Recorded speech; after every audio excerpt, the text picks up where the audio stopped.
Sabeen Syed is a talented software engineer based in Austin, Texas. She is the founder of Skingenie, a cutting-edge tech startup revolutionizing the beauty industry by offering AI-powered personalized skincare solutions. A wife and mother of 4, Sabeen manages her full-time job and her startup from home from her cloffice. अस्सलाम वालेकुम सबीन। अस्सलाम वालेकुम, कैसी हैं आप? मैं ठीक ठाक। How are you? Good, alhamdulillah. Ajay, you can Thank come you. inside. Thank you for inviting me. Oh wow, this is your home office. Yes. So Sabeen, so lovely to talk to you today. For our audiences, would you like to just tell us a little bit about yourself? Yeah, definitely. So, as you mentioned, my name is Sabeen Syed. A little bit about me is I currently live in Austin, Texas. I'm a computer scientist by degree. I've been working for over 18 years now. Wow. All of it in Austin and all of it on the tech side of the house. I started off in software engineering roles in larger big tech companies, and then moved into smaller and smaller and really began to enjoy the startup world.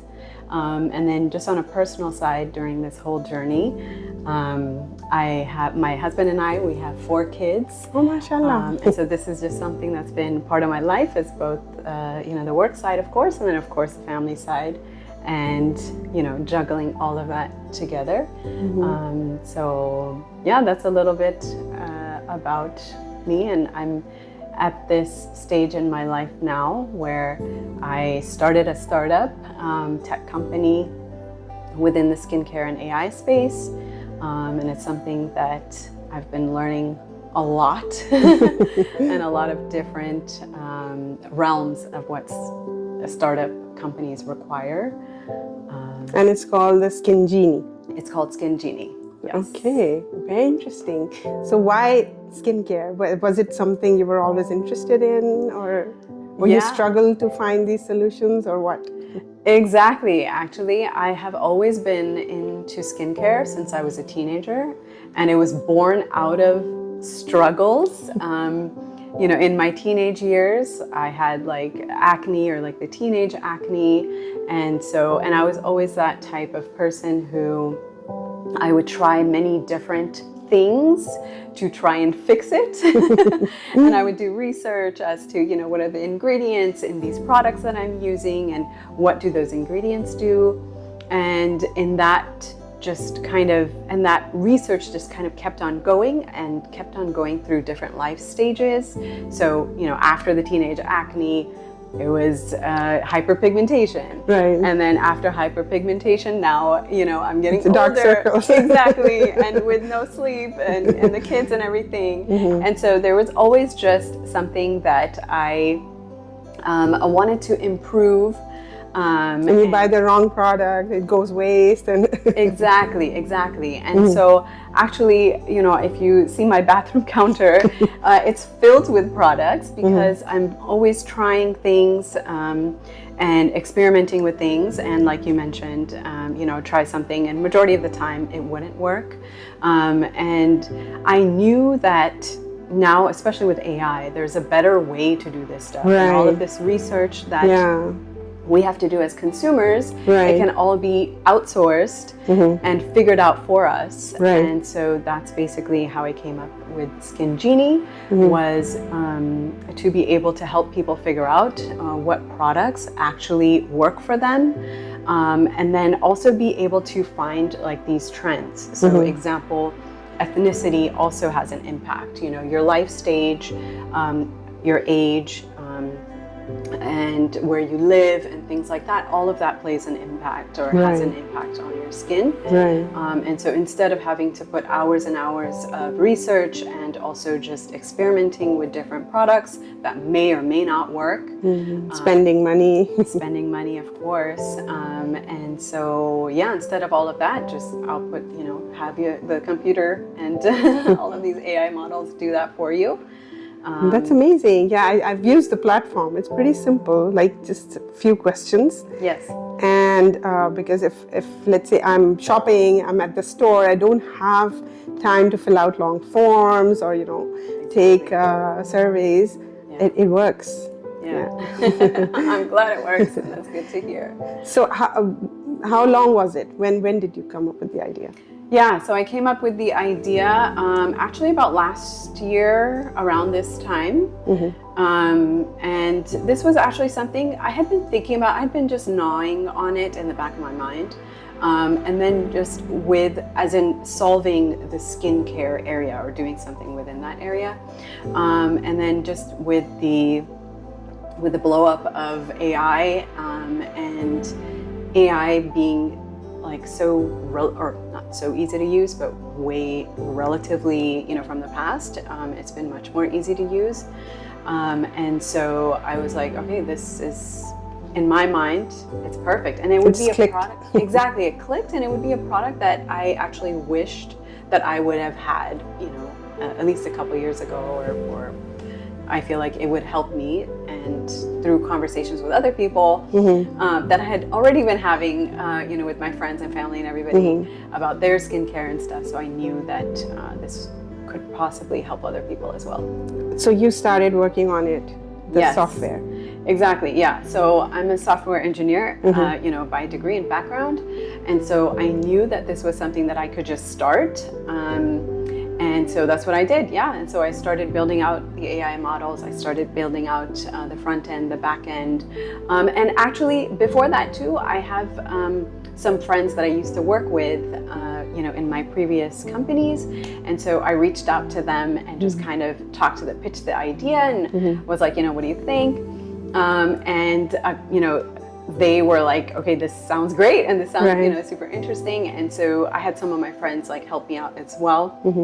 And so, so we just started.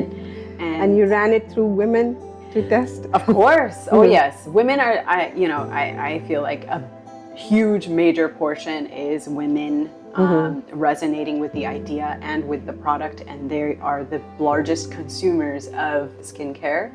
So 100%, yes. And so it also has an e-commerce platform, like where we can purchase it also? Yeah, so it's actually like, I would say 3 parts. So there's a diagnostic tool. And so we take a picture of you, so you take a selfie, and then we run it through a bunch of AI models in the back, and it gives you a view of what are your areas of improvement.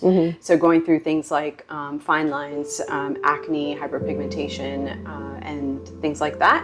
And then after that, based on those factors, and then we ask you a couple more questions. So, what is your age? Where do you live? And then after that, we take that information, put it together, and we have a recommendation engine. And so in the background, it actually goes through and figures out all the ingredients in the products that we have available. Right now we have Sephora, Ulta, and Amazon are the places where we're getting products from. And so it basically does a matchup. And it's like, okay, according to these factors that you want to focus on. So let's say you want to improve your under eye circles and you want to improve hyperpigmentation, it'll give you a recommendation of those specific products, and it'll also create a routine for you, so like a morning and an evening routine of what products you can use. When to use also. Excellent. Is it going to have an advanced level also? Let's say if I need a treatment, or would you go, are you going to work with cosmetologists? Is that in the plans? Oh yes, definitely. Yeah. I want to take it to actually also nutrition, nutrition and sleep, and all of these factors that honestly have an impact. I want to include them all and go to all the professionals of these, professionals and procedures and things like that. That some people, like laser or something like that. Yeah. Oh, that's excellent. So, with your tech startup, how was your entrepreneurial journey? Like, did you reach out to any support group, or for funding, or you did it all by yourself, or how did that go? Yeah, so I did a mix. So that's one of the struggles for me personally was, how do I actually go about this? So there's so many different ways. There's no right or wrong.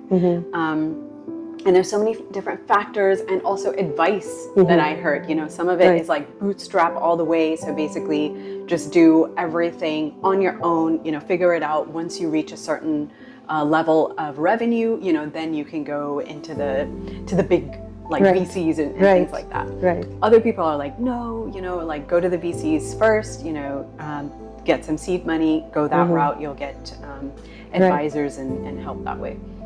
So I was one of those, like I was a little bit, you know, ping-ponging this way, that way, this way, that way. That is the dilemma that, you know, one faces. So Yes, exactly. And so for me, it wasn't like a straight shot either this way or that way. So what that required of me was talking to a lot of people. So, and like you mentioned,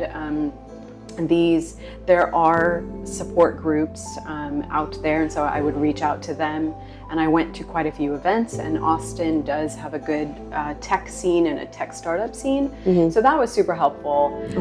And so I would go to these events and then just talk to whoever I could, you know, give your elevator pitch. Yeah, exactly. Give my elevator pitch, and it was a great place just to practice my elevator pitch. Hear yourself out. Exactly, and that's how you do it. It's all, you know, practice, and you're not going to get it in one shot. Some people do, but I think the majority of people, it takes a lot of practice and feedback and things like that. So. And you listen to other entrepreneurs also, right? Oh yes. Did you learn from them? Was there 100%. anything that you changed about your own pitch or your business structure? Yes, very much. So for me in the beginning, it was very much just kind of really siloed. So it was like focusing on Skingenie and, you know, this problem that I want to solve, and, you know, just moving forward in whatever I knew. Right. And so with conversations with other people and talking to VCs and talking to other advisors out there, so a lot of people were like, okay, go pick, you know, bigger picture. So I felt like that was a big thing that I learned, was bigger picture. And the second thing that I learned, and actually both of these I'm still learning, but is like confidence. And being able to bring confidence to the table, like you don't have to explain yourself, and you don't have to go in the details and talk all about why it works and why people love it. Right. You don't need to do that. Right. You just, you know, state your things, that's it. And if it works, it works. Exactly. If it works, it works. And, you know, those who are going to understand the value of your product, they will understand it. Right. And just, you know, keep going. And, right. you know, be persistent. So how's the response? When was the first, like, when you made the website live, and what was the eureka moment? Yeah, so for me, it was actually in my interactions with people. So when I put it up, I actually, a lot of my friends and family, because this is a B2C product, so it's, you know, direct to consumer. And so I would just talk to people, and I would sit there and, you know, have them, you know, try it out, go through it, and let me see you, you know, how you go through this product. And so I feel like those moments were those kind of eureka moments, where when someone is trying it out, you know, and they see the diagnostic tool and they see the recommendations, then they're like, oh, okay, wow, this is, you know, this is helpful. Or like this piece is helpful. Or even like the feedback that I would get, like, oh, I wish it would have this, or this would be also, you know, really helpful to have. Right. So those types of moments were my, like, okay, this is. Do you have like a follow-up message? Like, you know, after the usage, a few weeks, do you check with them? Was the suggestion accurate, and, you know, what, are you happy with the result? Totally. And that's actually something that, yeah, right now it's more verbal, like, okay, you know, you tried this out, or you tried these couple of products out, you know, how did it go? But that's actually something I'm going to build into the tool. Right. Is those kind of, you know, checkpoints into, you know, how's it going? And actually what we're doing in the tool is going to be like, we're going to take pictures. So, you know, you have an automatic like selfie of, let's say, you know, every other week of your skin. And so you can see that evolution, and you can see it more through, you know, where it's running through text. So it's very precise and very exact. Right. Okay. It's a lovely house you have here, Sabeen. Thank you. Thank you. And mashallah, with your, and you're also working full-time now? Yes, I'm working full-time now. And yeah, so quite busy with all of the things and just juggling everything. Yeah. So tell me, with your 4 kids, mashallah, and your day job and your startup, how do you manage to focus on everything? And your job is also from home, work from home? Yes, my job is work from home.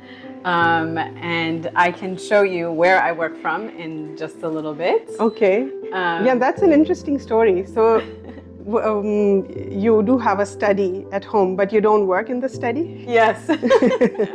So where did you make your workplace? Exactly. So actually, like you said, I do have a study. So I made my workplace in my office, and that is because the original study that I have, my kids are very much Very accessible. Yeah, very accessible, and it has doors that can easily open, and the sound comes in. And I'm one of those people, like, I like to be able to concentrate and have a quiet place to work. Mm-hmm. And so my husband actually originally gave the idea of, like, hey, why don't you work in the closet? Really? So in the beginning, I was That's a very unique idea. Never heard of it.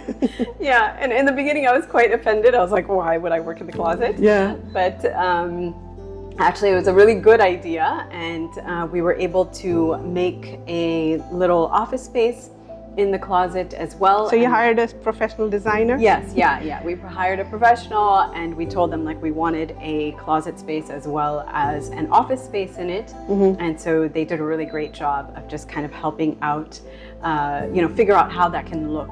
Oh, wow. Can I see it? Oh, yes. Let me show you. All right, let's go. If you're even a housewife, or even more so if you're working from home, there's no excuse, there's no day off, you do have to show up. But then a lot of times, it's taxing on their health. Yes. And more on mental health. Yes. So what tips would you give to women to manage it all and yet take care of themselves? Yeah. So I'm actually really, really big in self-care, and mm-hmm. mental health is really important to me. And that's something that I've been interested in. The whole self-care and self-improvement is something mm-hmm. I've been interested in for a good, at least over 10 years. And I read a lot of books mm-hmm. about, how to improve myself, how to improve my thinking, how to improve my relationships as well. I feel like relationships to me is probably the number one important piece right. that I think has to be very strong, and that helps mental health. I'm quite consistent with other things too. Example, mm-hmm. like meditation, gratitude journaling, spending time reading and consuming good information that is going to help me, whether it's through social media or through books or anything like that. And then the other piece, like I mentioned, is the relationship side. Right. It's a teamwork, right? It is 100%. We're humans, we have relationships, and that side of dealing with other people is internal to us. I feel like we need it. Mm-hmm. And to have a healthy relationships with our loved ones, I think, is extremely important. Right. And so that's something that I put effort into learning about how to do that. And then also in the community. So we have a Muslim community here in Austin. Right. And so people there, I feel like I've learned a lot from them. And we also... So in the center. So you grew up with your Sunday school and yes. building relationships around that, yeah? Yes. So that works in community. Okay. Yes, yeah, that is super important. I feel like that helps me a lot. Mm-hmm. Just to have those conversations with them, and both of us, leaning on each other and learning from each other. That's great, and it's a great opportunity as well. Are there any platforms, for our communities, or for Southeast Asia maybe, that you know about, that you would like to mention, that girls can connect with? Yeah, so there's multiple platforms that are out there that are helpful. So there's one that's called Open. It's an mm-hmm. overseas Pakistani or something along mm-hmm. those sides. So basically for Pakistani entrepreneurs. Okay. Yeah, entrepreneurs. entrepreneurs. That one is great. There's a lot to learn. They have, activities or like get-togethers and things and networking events that you can go to, and they have different chapters in different cities across the world, I believe. And then not only that, though, there's also other communities of like just specifically for women in tech. There's some communities too that it's called like Muslim women in tech. They're a bit less active, but still, it's a place that you can go to. You can talk to other people and bounce off ideas and things like that. And then in Austin, like I mentioned before too, there's specific women in tech and women in entrepreneurship type of support. It's a good ecosystem here. Yeah, there's a good ecosystem. There's definitely a lot of areas of improvement, I think, and especially as being an early founder. If I was to, ask for help or like how it could be improved, I think like this ecosystem has to be much more stronger, especially for minority groups, women in tech, Muslim women in tech. I think there needs to be a heavier push. A lot of people have ideas, a lot of people want to do things, but it is not easy. And a lot of these things, example, like funding, talking to the right people, trying to get the right customers, trying to find the right way to do marketing.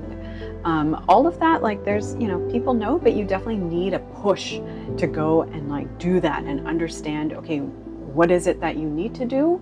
Have the funding to be able to do it, and making that space too, and making those connections with the right people to move as quick as you can.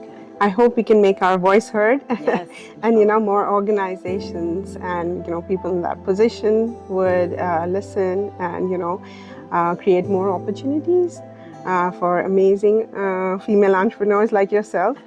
Sabeen, it was lovely talking to you, and all the best for your entrepreneurial journey, your professional journey, your personal journey, everything together. And thank you very much. Thank you so much. It was wonderful talking to you, and it was an honor and a pleasure. Thank you. Bye. Bye-bye.